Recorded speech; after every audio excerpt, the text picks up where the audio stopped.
Cyber अपराधों से निपटने सशक्त हो रहा राजस्थान। जयपुर पुलिस कमिश्नरेट में राजस्थान का पहला साइबर सपोर्ट सेंटर का हुआ शुभारंभ। यूआर साहू महानिदेशक पुलिस राजस्थान, हेमंत प्रियदर्शी महानिदेशक पुलिस SCRB और साइबर क्राइम ने सेंटर का शुभारंभ किया। सेंटर उद्घाटन करते हुए साहू और प्रियदर्शी बोले, साइबर सुरक्षा को और अधिक अच्छा करने और ऑनलाइन खतरों की बढ़ती चुनौतियों से निपटने की दिशा में एक सशक्त माध्यम बनेगा यह सेंटर। पुलिस आयुक्त बीजू जॉर्ज जोसेफ ने जानकारी दी कि मुंबई स्थित NGO रिस्पॉन्सिबल नेटिजन्स द्वारा संचालित किया जाएगा। यह सेंटर कोगटा फाउंडेशन करेगा इसमें आर्थिक सहयोग। केंद्र ऑनलाइन उत्पीड़न से मुकाबला और साइबर अपराधों के पीड़ितों को तत्काल सहायता प्रदान करेगा। साइबर क्राइम सेफ जयपुर अभियान के अंतर्गत साइबर वेलनेस को बढ़ावा देने के लिए स्थापित किया गया है। यह सेंटर सभी आयु वर्ग के नेटिजन्स के लिए यह खुला रहेगा। सेंटर का उद्घाटन है वो किया गया है, किस तरीके से काम किया जाएगा और किस तरीके से यहाँ पर जैसे अभी बताया गया ये दो NGOs हैं जो रिस्पॉन्सिबल नेटिजन्स और दूसरा कोगटा फाउंडेशन, उन्होंने बाकी स्टेट्स में बाहर भी ऐसे प्रयोग किए हैं और सफलता पाई है। तो राजस्थान में अभी जयपुर कमिश्नरेट विंग पे ये अपने 3 साल के लिए इन्होंने अपना प्रोजेक्ट यहाँ चालू किया है।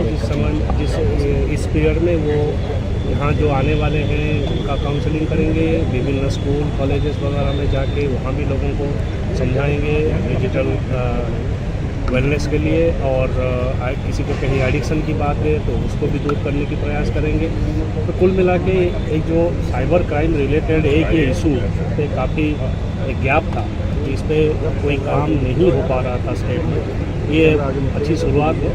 मैं आशा करता हूँ कि हम इसमें सफल होंगे आगे और कई सारे लोगों को अपने मेंटल डिप्रेशन और एडिक्शन से फाइट करने के लिए सफलता पा पाएंगे। सर, ये साइबर फ्रॉड की रकम ट्रांसफ़र करने के लिए कई यंगस्टर्स के बैंक अकाउंट फ्रीज किए जा रहे हैं, इसको कैसे रोकेंगे, क्या कुछ किया जा रहा है? नहीं, देखिए म्यूल अकाउंट्स जो लोग किराए पे दे देते हैं साइबर फ्रॉड के लिए, कुछ तो अनजाने में देते हैं, उनको पता नहीं चलता कि भाई ये इसके क्राइम के लिए यूज़ हो रहा है, और कुछ लोग जानबूझ के उसको क्राइम के लिए यूज़ कर रहे हैं। अब इनकी संख्या 3 प्रकार के इस पर प्रयास चल रहा है। एक तो गवर्नमेंट ऑफ इंडिया स्तर पे I4C इसमें अलग प्रोग्राम तैयार करने की बात चल रही है कि इसको कैसे रोका जाए, नंबर 1। नंबर 2, बैंक्स आज की तारीख में उनको मालूम है, वो दोबारा अगर कहीं सस्पेक्ट अकाउंट होता है तो उसकी दोबारा KYC करना, उसको चेक करना, वो कर रहे हैं। हमें जो पता चलता है कि ये कहीं सस्पेक्टेड अकाउंट हो सकता है तो हम बैंक को हम इतला कर रहे हैं कि आप इसमें दोबारा देखिए।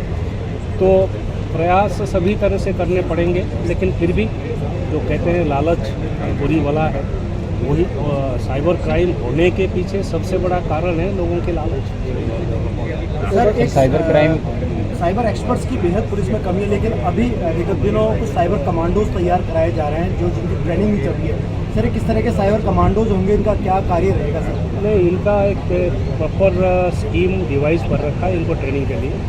Cyber security and cyber crime related बहुत सारे इश्यूज़ के लिए उनको ट्रेनिंग दी जा रही है। ट्रेनिंग लेके लोग हमारे ऑलरेडी आ चुके हैं, और जहाँ जहाँ इनकी ज़रूरत पड़ेगी, जिस जगह, जिस पुलिस स्टेशन में, जिस क्राइम को, ये अपनी वहाँ सेवाएं देंगे, और धीरे धीरे हम ये कोशिश करेंगे कि ज़्यादा से ज़्यादा लोग इसमें ट्रेंड हो, ताकि जहाँ ज़रूरत पड़े किसी को बुलाना नहीं पड़े, वहीं उसका समाधान हम निकाल सकें। ये सारे क्या इंजीनियर्स होंगे सर? कुछ IT नहीं, अभी तो हम अपने जो एग्जिस्टिंग स्टाफ है उसमें से जिनका थोड़ा बेंट ऑफ माइंड है साइबर क्राइम और साइबर रिलेटेड काम के लिए, उनको ट्रेनिंग दे रहे हैं। लेकिन आगे जैसे आपको ध्यान होगा कि गवर्नमेंट ने हमारे प्रत्येक पुलिस स्टेशन में एक टेक्निकल कांस्टेबल का पद सैंक्शन कर रखा है, जिसकी रिक्रूटमेंट अभी चालू हो रहा है। तो जैसे वो आएंगे, उनकी Day 1 से इस साइबर रिलेटेड वर्क में ही उनकी ट्रेनिंग और रिफ्रेशर ट्रेनिंग चालू होगी।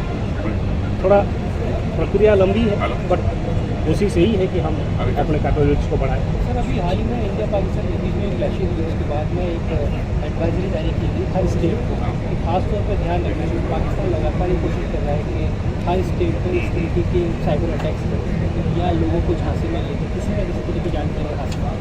तो कोई खास गाइडलाइन नहीं,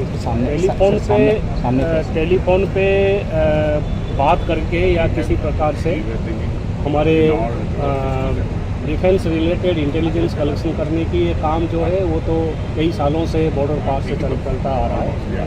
और यहाँ के जो लोग हैं बेसिकली इनको रेगुलर CLG की स्तर पे विभिन्न बैठकों में बॉर्डर एरियाज़ में सबको हर बार हम कई बार मतलब कई सैकड़ों बार हुआ होगा जिनको हमने इनको जागरूक किया है कि आर्मी रिलेटेड एयरफोर्स रिलेटेड किसी भी प्रकार का कोई भी इंफॉर्मेशन किसी को नहीं बतानी है। जो अगर आपको सड़क में कुछ दिख रहा है उसके बारे में किसी को कुछ कहने की आवश्यकता नहीं है। आप सड़क में कुछ चल रही है गाड़ियाँ तो उसको देख के किसी को कुछ बताने की ज़रूरत नहीं है।